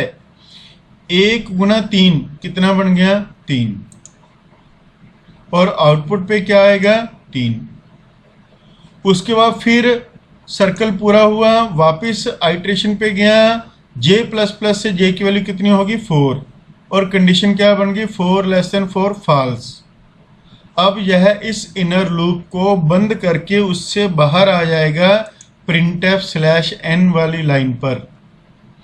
तो इनर लूप पूरा होने के बाद हम दोबारा से इनर लूप के बाद वाली स्टेटमेंट जो आउटर लूप में है वह एग्जीक्यूट करेंगी। यहाँ पे क्या होगा? /n कंट्रोल यहाँ से अगली लाइन में ट्रांसफर हो जाएगा। अब यहाँ पे बाहर वाला लूप भी पूरा हो जाएगा। देखिए लाइन जहाँ पे चेंज हो जाएगी, आपको दिखाई नहीं देगी फिलहाल, क्योंकि उसका कोई कर्सर यहाँ पे नहीं आएगा। तो यहाँ पे आउटर लूप पूरा हो चुका। तो यहाँ से कंट्रोल कहाँ पे जाएगा? आउटर लूप की आइट्रेशन पर, i++ पर। तो यहाँ से कंट्रोल कहाँ पर जाएगा? i++ पर। तो i++ से i की वैल्यू कितनी थी? 1। 1 से कितनी होगी? 2। और उसके तुरंत बाद कंडीशन चेक हुई, 2 लेस देन 3 क्या है? ट्रू। तो फिर से वह लूप के अंदर आउटर लूप के बॉडी में एंटर करेगा। आउटर लूप की बॉडी में फिर उसे क्या मिल गया? फिर से दोबारा से वही लूप मिल गया जो पहले उसने यूज किया था। अब ये नहीं है कि ये दोबारा से नहीं चलेगा, यह लूप दोबारा से फिर अपना काम करेगा। तो दोबारा से j की वैल्यू कितनी हो जाएगी? यहाँ पे 1 हो जाएगी। और कंडीशन क्या बन गई? 1 लेस देन 4। यह क्या है? ट्रू। ट्रू है तो इनर लूप की बॉडी में एग्जीक्यूशन होगी, आई इंटू जे, आई की वैल्यू कितनी है 2, जे की वैल्यू कितनी है 1, तो 2 इंटू 1 कितना बन गया 2। तो अगली लाइन में हमें यहाँ पे क्या शो होगा 2। अब अगली लाइन में क्यों शो कर रहा है, क्योंकि स्लैश एन ने जब इससे पहले लूप चला था तब उसने लाइन चेंज कर दी थी। तो यहाँ पे आई इंटू जे की वैल्यू 2 शो हो गई, क्योंकि आई की वैल्यू 2 है, जे की वैल्यू 1 है, 2 इंटू 1 2। फिर यहाँ से लूप पूरा हो गया और वापस कंट्रोल जे प्लस प्लस पे जाएगा, जे की वैल्यू 2 हो गई। फिर कंडीशन क्या हुई, ट्रू, 2 लेस देन 4 ट्रू। तो फिर लूप की बॉडी में एंटर कर गया आई इंटू जे। अब आई की वैल्यू भी 2 है, जे की वैल्यू भी 2 है, 2 इंटू 2 कितना बन गया 4। तो यहाँ पे आउटपुट पे क्या शो करेगा वो 4। अब फिर यहाँ पे इनर लूप की बॉडी का साइकिल पूरा हुआ और कंट्रोल वापस गया जे प्लस प्लस पे। जे की वैल्यू 2 से कितनी बन गई 3। अब कंडीशन 3 लेस देन 4 क्या है ट्रू। फिर लूप की इनर लूप की बॉडी में एंटर कर जाएगा जे। यहाँ पे आई इंटू जे, आई कितना है 2, जे कितना है 3, 2 इंटू 3 कितना बन गया 6। तो प्रिंट एफ ने यहाँ पे क्या शो कर देना है 6। फिर इनर लूप की साइकिल पूरी हो गई। फिर वो आइट्रेशन पे जाएगा जे प्लस प्लस, जे की वैल्यू 4 हो गई। फिर यहाँ पे 4 लेस देन 4 क्या हुआ फॉल्स। अब यह इस लूप से बाहर आएगा इस लाइन पे, यहाँ पे क्या होगा लाइन चेंज हो जाएगी, मीन्स कंट्रोल अगली लाइन पे चला जाएगा। फिर बाहर वाले लूप की आइट्रेशन होगी आई प्लस प्लस, आई की वैल्यू कितनी होगी 2 से 3। तो कंडीशन क्या है यहाँ पे 3 लेस देन 3 फॉल्स। अब इस आउटर लूप से वह बाहर आ जाएगा और हमारा इनर लूप का जो एग्जीक्यूशन है पूरा हो जाएगा। तो इस तरह से इनर लूप की वर्किंग को समझा जा सकता है कि बाहर वाला लूप एक बार चल पड़ता है, उसके बाद अंदर वाला लूप अपनी सारी आइट्रेशंस पूरी करके दोबारा से बाहरले लूप पे आएगा। बाहरले लूप से जब भी हम अंदरले लूप पे जाएंगे तब वह अंदरला लूप है जो वह अपनी आइट्रेशंस को पूरा करेगा। कब तक अंदरला लूप बार बार चलेगा, जब तक बाहरला लूप चलता रहेगा। बट बाहरला लूप एक बार चलेगा, अंदरला लूप अपनी सारी आइट्रेशंस 3 4 5 जितनी बार उसने चलना है वो चलेगा। तो बाहरला लूप एक बार एग्जीक्यूट होके रुक जाता है और अंदरला लूप चलता रहता है। आइए एक और एग्जांपल से इसको समझने की कोशिश करते हैं। अब यहाँ पे हम बाहरला लूप भी 1 से 3 चला रहे हैं और अंदर वाला लूप भी जे की वैल्यू 1 से 3 एग्जीक्यूट कर रहे हैं। तो बाहरला लूप यहाँ पे काम कैसे कर रहा है देखिए। इस एग्जांपल को हम ज़्यादा डिटेल में जाकर नहीं समझेंगे, एक मोटा सा ओवरव्यू, एक बेसिक सी डिटेल इसमें समझ रहे हैं कि कैसे काम करेगा ये। ऐसे ये देखिए, पहले आउटर लूप चला, एक बार चल पड़ा, यह लूप एक बार चल पड़ा, और फिर इनर लूप में जाकर जितनी उसकी आइट्रेशंस हैं वो सारी रिपीट होगी। जितनी उसकी आइट्रेशन थी इनर लूप की वो पूरी होगी। जब इनर लूप पूरा हो गया फिर दोबारा से क्या हुआ, आउटर लूप चल पड़ा, आई की वैल्यू 1 से कितनी होगी 2। फिर इनर लूप में फिर से आएगा, क्यों आएगा, क्योंकि बाहर वाले लूप की अभी वैल्यू जो कंडीशन है वो ट्रू है। तो अंदर लूप फिर से बार बार रिपीट होगा जब तक यह पूरा नहीं हो जाता, 3 टाइम यह फिर से चलेगा। फिर बाहर वाला लूप दोबारा से काम करेगा। बाहर वाले लूप ने एक बार काम किया, फिर अंदरले वाले लूप में आगे वहां पे उसने अपनी सारी आइट्रेशंस पूरी की। फिर बाहर वाले लूप पे आगे यहाँ पे आई की वैल्यू 4 जब फॉल्स होगी कंडीशन, तब उससे आउटर लूप से बाहर आ जाएंगे, तब अंदरला लूप चलना भी बंद हो जाएगा। तो इस तरह से यहाँ पे समझाने का मकसद यह है कि आउटर लूप एक बार चलता है और अंदर वाला लूप बार बार चलेगा। फिर आउटर लूप चलेगा, फिर इनर लूप चलेगा बार बार।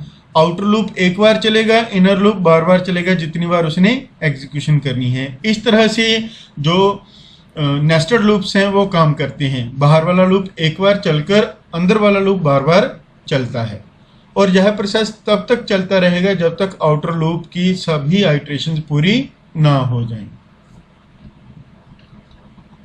आइए अब कंपैरिजन करते हैं। कंपैरिजन वैसे हमने एक एग्जांपल जो पैरेलल की थी वाइल और डू वाइल लूप की, वहाँ पे भी कर लिया था, बट अब हम इसे थोड़ा सा एक्सप्लेन करते हैं।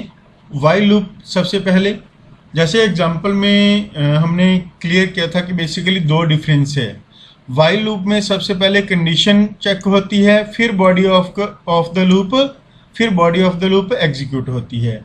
मींस कंडीशन के बाद क्या चेक हो रही है? बॉडी। जबकि डू वाइल में पहले बॉडी एग्जीक्यूट होगी एक बार, उसके बाद क्या चेक होगी? कंडीशन चेक होगी।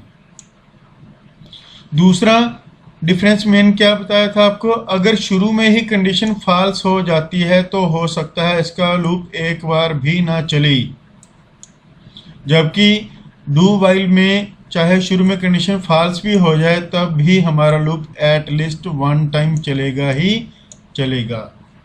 तो ये थे दो बेसिक डिफरेंसेस, मेन डिफरेंसेस जो वाइल और डू वाइल या प्री टेस्ट और पोस्ट टेस्ट में हैं वो डिस्कस की थी।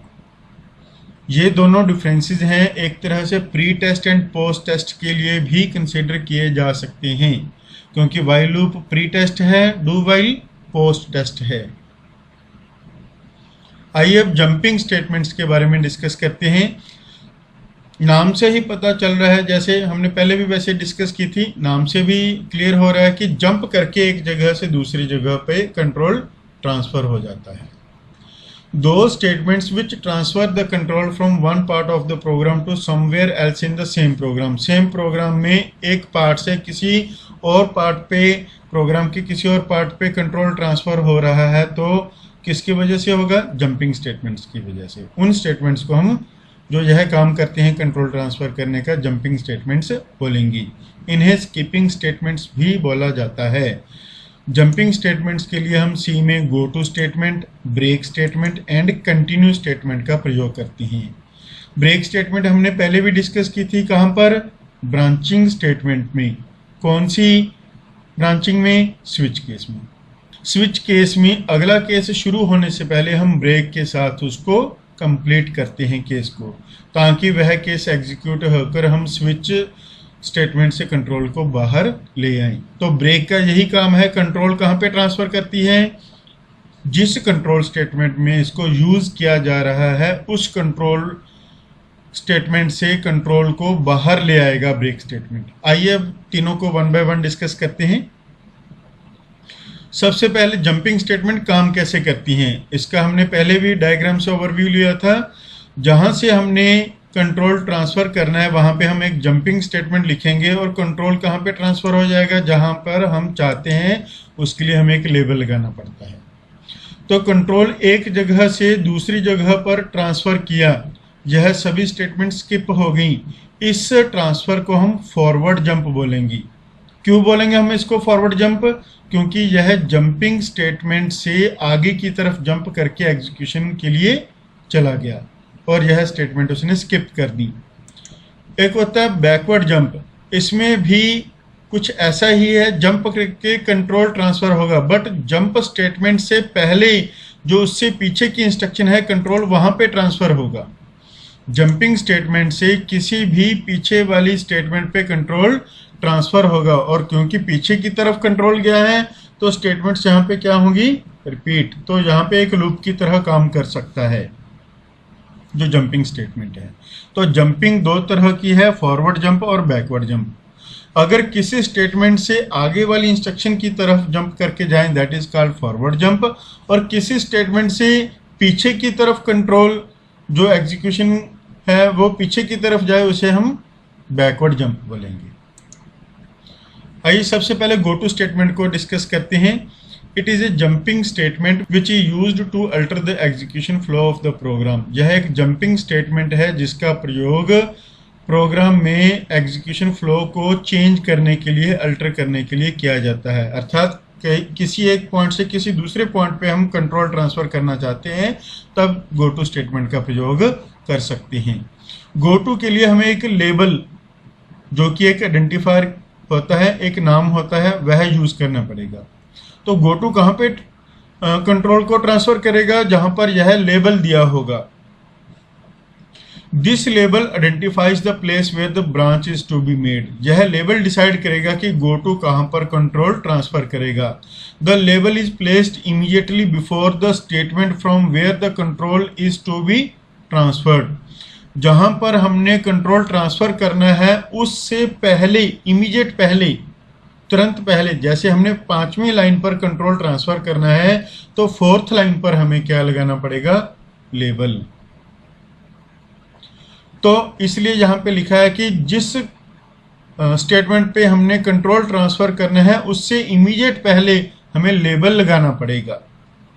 This label must be followed by colon. Switch case में भी आपको बताया था कि किसी भी लेबल को हम किससे डिनोट करते हैं, कोलन साइन से।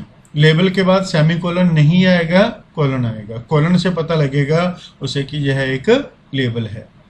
The label can be placed anywhere in the program either before और after the go to statement. Label को कहीं भी पूरे प्रोग्राम में गो टू से पहले या बाद में यूज कर सकते हैं, वैसे ही जैसे हमने इससे पहले बैकवर्ड जंप और फॉरवर्ड जंप का पॉइंट डिस्कस किया था। तो गो टू को यूज कैसे करेंगे, गो टू के बाद उस लेबल का नाम लिखेंगे जहां पर हम कंट्रोल को ट्रांसफर करना चाहते हैं। लेबल नेम कोई भी वैलिड आइडेंटिफायर, जो आइडेंटिफायर के नेमिंग रूल किए थे उन रूल्स को ध्यान में रख के ही हमने लेबल का नाम डिसाइड करना होता है। आइए अब देखते हैं गो टू काम कैसे करता है। गो टू से पहले भी लेबल यूज कर सकते हैं और गो टू के बाद भी लेबल यूज कर सकते हैं। उसी के अकॉर्डिंग यह बैकवर्ड जंप या फॉरवर्ड जंप कहलाएगा। If the label is placed before the go to, अगर लेबल को गो टू से पहले यूज किया है, अर्थात लेबल पहले है गो टू बाद में है, तो कंट्रोल गो टू से पीछे की तरफ लेबल की तरफ जाएगा।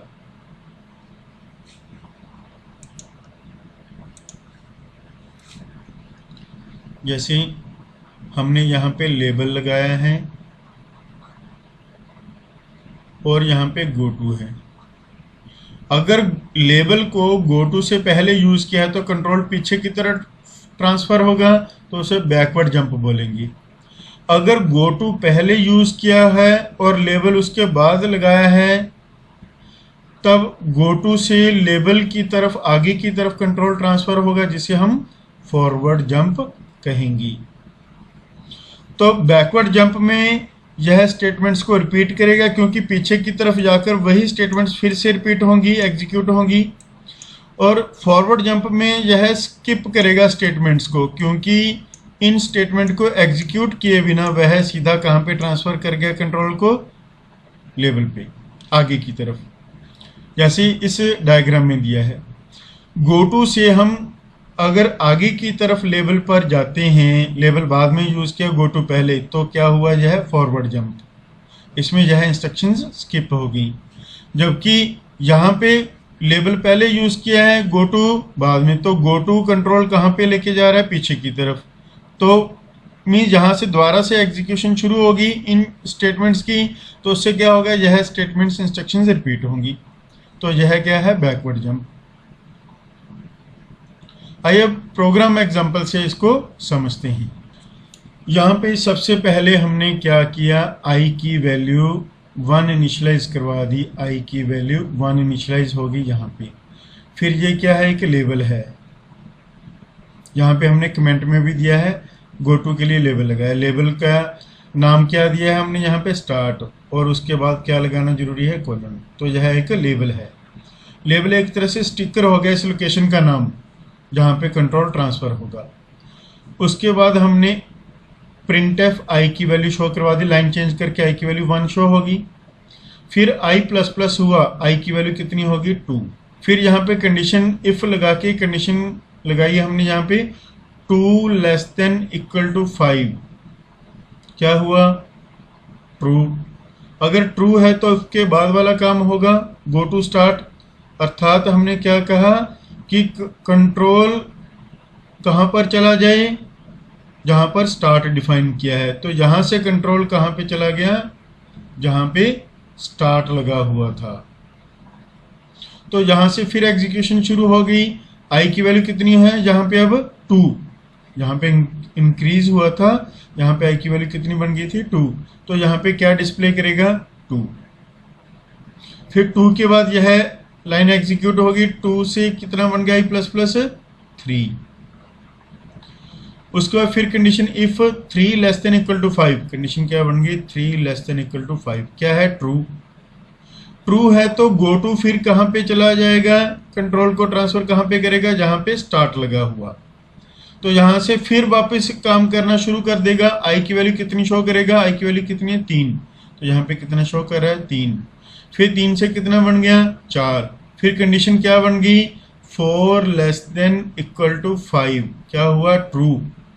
फिर कंट्रोल वापस पीछे की तरफ गया, गो टू कहाँ पे ले गया कंट्रोल को, जहाँ पे लेवल लगा था, वहां से दोबारा से एग्जीक्यूशन शुरू हुई। आई की वैल्यू कितनी थी, यहाँ पे 4, क्या शो हो रहा है, यहाँ पे 4। आई प्लस प्लस से आई की वैल्यू कितनी होगी, 5, कंडीशन क्या बन गई, 5 लेस देन इक्वल टू 5, तो क्या है, ये भी ट्रू। ट्रू है तो गो टू स्टार्ट मीन्स कहाँ पे कंट्रोल ट्रांसफर हो गया, फिर से स्टार्ट पे, तो आई की वैल्यू यहाँ पे कितनी शो करेगा, यहाँ पे 5, क्योंकि यहाँ पे 5 हो गई थी। फिर आई की वैल्यू कितनी होगी, 6। अब इफ कंडीशन क्या बन गई, 6 लेस देन इक्वल टू 5, क्या हुआ, फॉल्स। अब फॉल्स है तो इफ इस स्टेटमेंट को स्किप करके इफ के बाद वाली जो स्टेटमेंट है वहां पे आ जाएगा। यहाँ पे कोई स्टेटमेंट नहीं है, प्रोग्राम पूरा हो गया, आउटपुट पूरी होगी। तो यहाँ पे हमने बिना लूप यूज किए एक लूप की तरह स्टेटमेंट्स को रिपीट किया है गो टू की हेल्प से। तो यहाँ पे जंप कौन सा लगा रहे हैं हम, बैकवर्ड जंप, क्योंकि कंट्रोल पीछे की तरफ ट्रांसफर हो रहा है, इसलिए स्टेटमेंट्स रिपीट हो रही हैं। The break statement, break statement is used to take the execution control out of the control structure in which it is used। जिस किसी भी कंट्रोल स्ट्रक्चर में, कंट्रोल स्टेटमेंट में हम ब्रेक स्टेटमेंट का प्रयोग करेंगे तो कंट्रोल ब्रेक के कारण उस कंट्रोल स्ट्रक्चर से बाहर आ जाएगा। जैसे हमने स्विच केस में किया था, स्विच केस में हमने ब्रेक लगाया तो ब्रेक ने क्या किया, स्विच केस ब्लॉक में से उसको बाहर ले आया। तो ब्रेक स्टेटमेंट जिस किसी भी कंट्रोल स्ट्रक्चर में यूज की जाएगी, एग्जीक्यूशन कंट्रोल को वह उसमें से बाहर ले आएगा। The break statement is normally used in the switch case structure before the next case begins. अगला केस शुरू होने से पहले हम ब्रेक के साथ केस को पूरा करते हैं स्विच केस में। जैसे हमने लास्ट लेक्चर में देखा था एग्जांपल में, स्विच केस के एग्जांपल में, अगर ब्रेक को हम स्विच केस में नहीं यूज करेंगे तो क्या होगा, problem of fall through arise होगी। अगर आपने वह लेक्चर नहीं देखा तो मैं यही रिकमेंड करूंगा कि आप जो पीछे वाले लेक्चर हैं उनको देखें, ताकि जो ये टॉपिक है या आने वाले टॉपिक है आपको और अच्छी तरह समझ में आए। The break statement can also be used in other structures. Break को हम और स्टेटमेंट्स में भी यूज कर सकते हैं, इफ के साथ, फॉर के साथ, वाइल, डू वाइल के साथ, किसी भी कंट्रोल स्टेटमेंट के साथ ब्रेक को यूज कर सकते हैं। आइए एक एग्जांपल के साथ इसका वर्किंग फिर से समझते हैं। यहाँ पे हमने लूप को 1 से 10 तक चलाया है। कितनी बार रिपीट होगा यह काम जो इसमें लिखा है, यह बॉडी कितनी बार रिपीट होगी, 10 टाइम्स, क्योंकि 1 से 10 तक हर बार एक एक इंक्रीज किया है। अब यहाँ पे आई की वैल्यू पहले 1 हो गई, उसके बाद कंडीशन क्या बन गई, 1 लेस देन इक्वल टू 10। आई की वैल्यू 1 होगी, 1 लेस देन इक्वल टू 10, क्या हो गया, ट्रू। ट्रू है तो लूप की बॉडी में एंटर कर जाएगा यह। तो इफ कंडीशन में क्या कंडीशन बन रही है अब हमारी, 1 इक्वल्स टू 4, क्या है, फॉल्स। तो इफ वाला ब्लॉक नहीं चलेगा, इफ के बाद वाले ब्लॉक पर आ जाएंगी। ब्रेक वाला काम कब होगा, जब कंडीशन ट्रू होगी, अदरवाइज ब्रेक काम नहीं करेगा। तो कंडीशन फॉल्स थी, ब्रेक नहीं चला, और इफ के बाद वाली जो स्टेटमेंट है वह एग्जीक्यूट हुई। तो यहाँ पे आई की वैल्यू शो करवा रहे हैं, आई की वैल्यू कितनी थी, 1 शो हो गई। यहाँ पे लूप की बॉडी पूरी हो रही है और कंट्रोल अब कहाँ पे ट्रांसफर होगा, आइट्रेशन पे। अब आई प्लस प्लस से आई की वैल्यू 1 से कितनी बन गई, 2। फिर कंडीशन चेक हुई, 2 लेस देन इक्वल टू 10 क्या हो गया, ट्रू। फिर से ट्रू है तो फिर से लूप की बॉडी में आ जाएंगी। यहाँ पे इफ कंडीशन क्या बन गई, 2 इक्वल्स टू 4, 2 4 के बराबर है, बट यह फॉल्स है क्योंकि 2 4 के बराबर नहीं है। तो फिर से ब्रेक काम नहीं करेगा, इफ ब्लॉक काम नहीं करेगा। इफ से बाहर अगली स्टेटमेंट /n%d आई की वैल्यू कितनी डिस्प्ले करेगा, आई की वैल्यू 2 डिस्प्ले करेगा।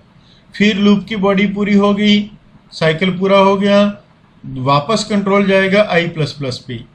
i++ के कारण i की वैल्यू कितनी होगी, 2 से 3 होगी। कंडीशन क्या बन गई, 3 लेस देन इक्वल टू 10। फिर क्या है, ट्रू है। ट्रू है तो लूप की बॉडी में फिर से एंटर कर गई। यहाँ पे अब कंडीशन क्या बन गई, 2 की जगह 3 है, उसकी वैल्यू 3 इक्वल्स टू 4। अब फिर से फॉल्स है तो यह इफ से बाहर अगली स्टेटमेंट पे ही आएगा। आई की वैल्यू कितनी शो हो गई, 3। अब कंट्रोल फिर वापस जा रहा है आइट्रेशन पे, i++ आई की वैल्यू 3 से कितनी हो गई, 4। कंडीशन क्या बन गई, 4 लेस देन इक्वल टू 10, यहाँ पे क्या है, ट्रू। अब 4 इक्वल टू 4, यहाँ पे हमारे पास क्या बन गया, 4 इक्वल्स टू 4, तो यह क्या है, ट्रू। अब ट्रू है तो इफ के ब्लॉक में एंटर कर जाएंगे हम ब्रेक। तो ब्रेक ने क्या किया, ब्रेक को हम लूप में यूज करें तो कंट्रोल को उसने क्या किया, लूप से बाहर ले आया और अगली आइट्रेशंस नहीं होने दी। तो लूप 10 तक चलना था बट हमने उसको 4 पर ही ब्रेक कर दिया। जब आई की वैल्यू 4 होगी तभी ब्रेक कर दिया। कंट्रोल को हम लूप से पहले ही प्री मैच्योरली बाहर ले आए। तो इस तरह से जिस लूप में हम ब्रेक यूज करेंगे तो यह स्टेटमेंट, ब्रेक स्टेटमेंट, कंट्रोल को, एग्जीक्यूशन फ्लो को उससे बाहर ले आएगी और दोबारा से लूप चलने नहीं देगी। यहां से बाहर आ गई। अब कंटिन्यू स्टेटमेंट के बारे में देखते हैं। Continue statement is used for the inverse operation of break statement. जो ब्रेक स्टेटमेंट का काम था उससे उल्ट काम कर रहा है, अर्थात यह कंट्रोल को बाहर नहीं लेकर आएगा लूप से। तो कैसे काम करेगा, it can be use to skip statements in a loop. अगर लूप में हम कुछ स्टेटमेंट्स को स्किप करना चाहते हैं तब कंटिन्यू स्टेटमेंट का प्रयोग कर सकते हैं। This statement causes the loop to be continued with the next iteration by skipping the statement after the continue statement in the loop. तो यह स्टेटमेंट लूप में जो कंटिन्यू के बाद वाली स्टेटमेंट है उनको स्किप करके नेक्स्ट आइट्रेशन पे ले जाएगा, अर्थात लूप बंद नहीं होगा, लूप चलता रहेगा। सिर्फ कुछ स्टेटमेंट्स स्किप होती रहेंगी जब जब कंटिन्यू एग्जीक्यूट होगा। आइए अब हम एक प्रोग्राम एग्जांपल की हेल्प से कंटिन्यू की वर्किंग को देखते हैं। सेम वैसा ही प्रोग्राम जैसे हमने ब्रेक स्टेटमेंट के लिए इससे पहले बनाया था वैसा ही है, सिर्फ ब्रेक की जगह यहाँ पे क्या लिखा है, कंटिन्यू। अब दोनों की आउटपुट देखते हैं क्या डिफरेंस आएगा। तो यहाँ पे हमने i की वैल्यू 1 से 5 तक लूप चलाया है, तो यहाँ पे क्या करेगा, i की वैल्यू 1 है, कंडीशन 1 छोटा है 5 से, ट्रू है, तो यह लूप की बॉडी में एंटर कर गया। तो यहाँ पे i की वैल्यू 1 इक्वल्स टू 3 फॉल्स है, तो यह कंटिन्यू वाला काम नहीं करेगा, उससे आगे इफ के बाद वाला ब्लॉक चलेगा। यहाँ पे क्या है, i की वैल्यू डिस्प्ले करेगा, i की वैल्यू कितनी डिस्प्ले कर दी, 1। फिर यहाँ पे एक साइकिल लूप का पूरा हो रहा है और यहाँ से कंट्रोल वापस आइट्रेशन पे गया। i++ से i की वैल्यू 1 से कितनी हो गई, 2। फिर कंडीशन चेक होगी, 2 लेस देन इक्वल टू 5 क्या है, ट्रू। फिर लूप में एंटर कर गया, i की वैल्यू अब यहाँ पे कितनी है, 2। 2 इक्वल्स टू 3 क्या है, फॉल्स। फिर यहाँ पे इफ ब्लॉक नहीं चलेगा, उसके बाद वाली स्टेटमेंट चलेगी, i की वैल्यू कितनी शो हो गई, 2। फिर कंट्रोल वापस गया आइट्रेशन पे, i++ से i की वैल्यू कितनी होगी, यहाँ पे 3। और जो लूप की कंडीशन है 3 लेस देन इक्वल टू 5 वह क्या है, ट्रू। अब लूप की कंडीशन ट्रू है तो लूप में फिर एंटर हो गया। यहाँ पे कंडीशन क्या बन गई इफ की 3 = 3 ट्रू है, तो it means if block execute होगा, कंटिन्यू एग्जीक्यूट होगा। तो कंटिन्यू ने कंट्रोल कहाँ पे ट्रांसफर करना है, मेन इंटरेस्टिंग बात है जो ये देखने वाली है। कंट्रोल यहाँ से वापस आइट्रेशन पार्ट पर चला जाएगा।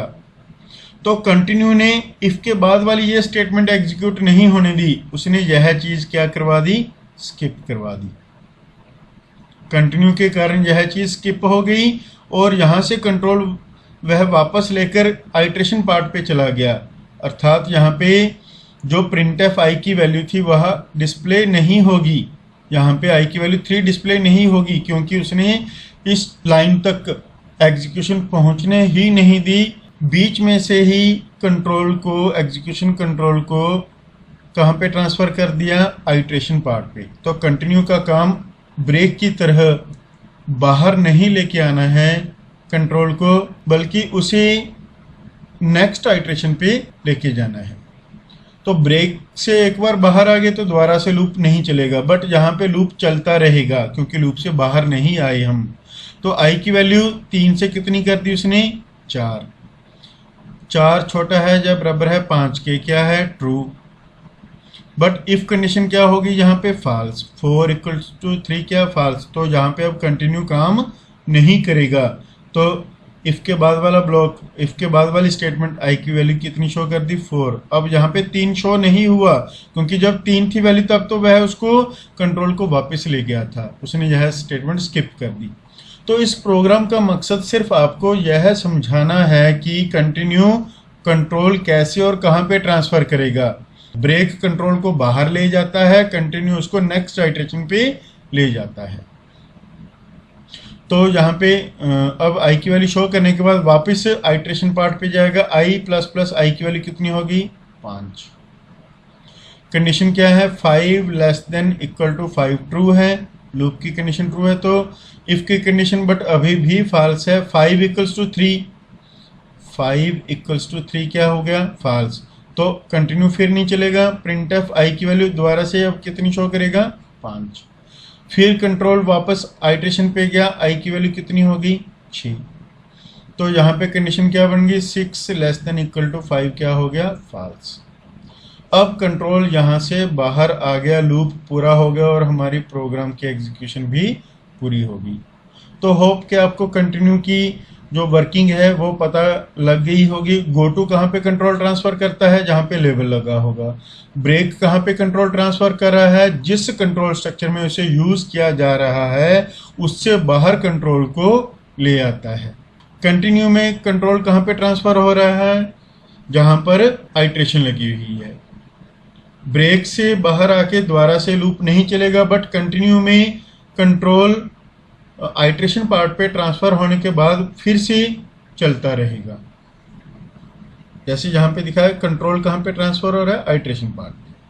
तो ये थी हमारी jumping last statement, jumping statements.